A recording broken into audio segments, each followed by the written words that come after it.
7 కాలనీలకు దారి చూపిన హైడ్రా రోడ్డు ఆక్రమణలు తొలగడంతో స్థానికుల హర్షం. రంగారెడ్డి జిల్లా తుర్కయాంజల్ మున్సిపాలిటీ ఇంజాపూర్ గ్రామంలోని శ్రీ రంగాపురం కాలనీలో రహదారులపై అడ్డంగా కట్టిన ప్రహరీని హైడ్రా శనివారం తొలగించింది.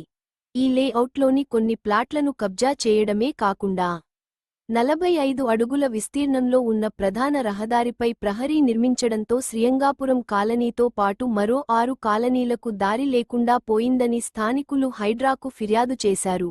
సాగర్ హైవేను కలిపే 45 ఫీట్ల రోడ్డుకు తోడు 25 ఫీట్ల వెడల్పు రోడ్డులు కూడా కబ్జా చేశారంటూ గోవింద్ దాస్ అనే వ్యక్తిపై హైడ్రాకు ఫిర్యాదులందాయి. స్థానికంగా ఉన్న వివిధ శాఖల అధికారులను మేనేజ్ చేసుకుంటూ కోర్టు ఉత్తర్వులను కూడా లెక్క చేయకుండా ఆక్రమణలకు పాల్పడుతున్నారని పలువురు ఫిర్యాదు చేశారు. ఈ ఫిర్యాదులను క్షేత్రస్థాయిలో పరిశీలించిన తర్వాత శనివారం రహదారులపై ఉన్న ఆటంకాలను హైడ్రా తొలగించింది. Apple Avenue, Srirangapuram, Sainath colony, Sundarayya colony, Sri Srinivasa colony, Indiramma colony 1, Indiramma colony 2కు మార్గం ఏర్పడిందని స్థానికులు హర్షం వ్యక్తం చేశారు.